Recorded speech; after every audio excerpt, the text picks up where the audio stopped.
नमस्कार दोस्तों, शुरू करते हैं chapter number 20 health insurance underwriting. IC 38 के चैप्टर नंबर 15 में हमने अंडरराइटिंग के बारे में काफ़ी हद तक डिस्कशन कर लिया है।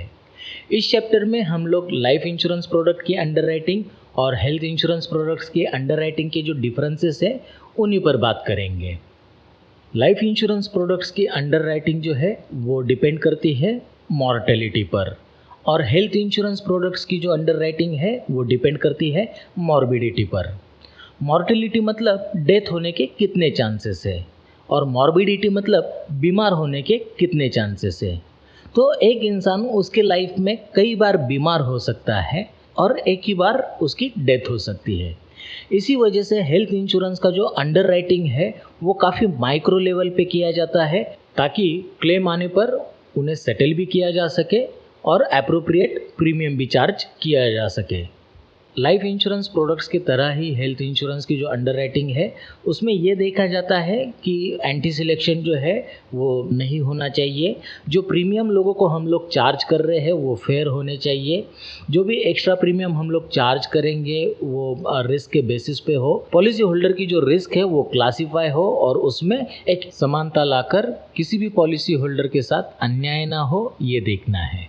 प्रपोजर का एज, उसके हैबिट्स, उसकी फैमिली हिस्ट्री, उसका ऑक्यूपेशन, इनको स्टडी करके स्पेसिफाई किया जाता है कि ये स्टैंडर्ड लाइव है, प्रीफर्ड लाइव है या डिक्लाइन लाइव है, और उसी अकॉर्डिंगली फिर उसका डिसीजन दिया जाता है।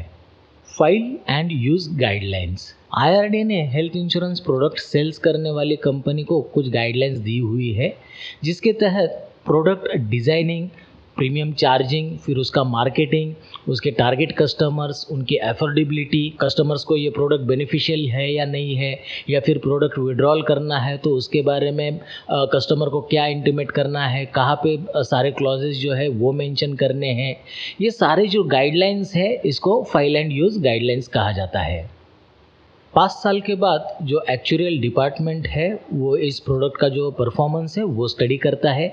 इसके लैप्सेशन रेशियो, इसकी क्लेम रेशियो, इसमें आया हुआ प्रीमियम, उसके एक्सपेंसेस, इनके क्लेम्स, ये सारे बातों को ध्यान रखते हुए इस प्रोडक्ट का असेसमेंट किया जाता है, और उसमें कुछ मॉडिफिकेशंस करने की अगर ज़रूरत है तो वो अप्रूवल के लिए IRDA के पास भेजा जाता है। पोर्टेबिलिटी।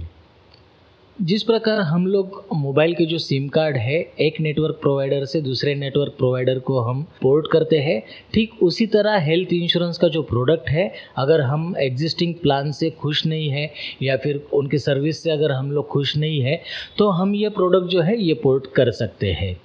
इसके लिए रिन्यूअल डेट से 45 डेज पहले हमें पोर्टेबिलिटी के लिए एप्लीकेशन देना पड़ता है। ये जो पोर्टेबिलिटी है ये प्रोडक्ट के रिन्यूअल टाइम पर ही हो सकता है। जब पॉलिसी होल्डर अपना प्लान पोर्ट करता है तो उसके एग्जिस्टिंग पॉलिसी के जो भी बेनिफिट्स है वो वैसे के वैसे ही बरकरार रहते हैं। वेटिंग पीरियड जो है वो पुराने पॉलिसी के तहत ही नए पॉलिसी में कंसिडर किए जाते हैं। पॉलिसी होल्डर अगर चाहे तो नई कंपनी में सम इंश्योर्ड जो है ये बढ़ा सकता है। इंडिविजुअल पॉलिसी, ग्रुप पॉलिसी या फैमिली फ्लोटर पॉलिसी जो है ये पोर्ट की जा सकती है। ओवरसीज ट्रैवल इंश्योरेंस की जो अंडरराइटिंग है उसमें ये देखना है कि पॉसिबिलिटी है कस्टमर फॉरेन डेस्टिनेशन में जाके उसकी प्रीवियस जो भी डिसीज़ है उसका ट्रीटमेंट ले सकता है।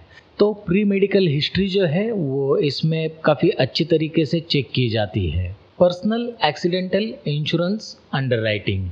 इन प्रोडक्ट्स में रिस्क एसेस करने के लिए ऑक्यूपेशन जो है ये इम्पोर्टेंट फैक्टर माना जाता है। इसी वजह से जो भी ऑक्यूपेशन है उनके 3 ग्रुप्स बनाए गए हैं। जिस प्रोफेशन में कम रिस्क है वो नॉर्मल ग्रुप में आता है, जिसमें थोड़ा हायर रिस्क है वो मीडियम रिस्क, और जिसमें काफ़ी ज़्यादा रिस्क है वो ऑक्यूपेशन जो है वो कैटेगरी 3 या फिर हाई रिस्क ऑक्यूपेशन में क्लासीफाई किए जाते हैं। डॉक्टर, CA और लॉयर्स ये जो है ये नॉर्मल ग्रुप में होते हैं। सिविल इंजीनियर्स, बिल्डर्स, कॉन्ट्रैक्टर्स ये रिस्क ग्रुप 2 में आते हैं। जो लोग माइंस में फिर इलेक्ट्रिकल इंस्टॉलेशंस होते हैं उनमें जो काम करते हैं जिनको रिस्क ज़्यादा होती है वो हाई रिस्क कैटेगरी में क्लासीफाई किए जाते हैं। हेल्थ इंश्योरेंस में को इंश्योरेंस भी किया जाता है। को इंश्योरेंस मतलब 2 अलग कंपनी द्वारा रिस्क जो है वो शेयर करना। इसमें दो कंपनी जो है ये क्लेम सेटल करती है जिस हिसाब से उनका शेयर डिसाइडेड है। री इंश्योरेंस, हर इंश्योरेंस कंपनी के पास एक कैलकुलेशन होता है कि अगर हमारे पास इतने क्लेम आ जाते हैं तो हम लोग उसको आराम के साथ सेटल कर सकते हैं। लेकिन कई बार ऐसा होता है कि ये जो क्लेम अमाउंट है ये उनकी कैपेसिटी के बाहर जा सकती है।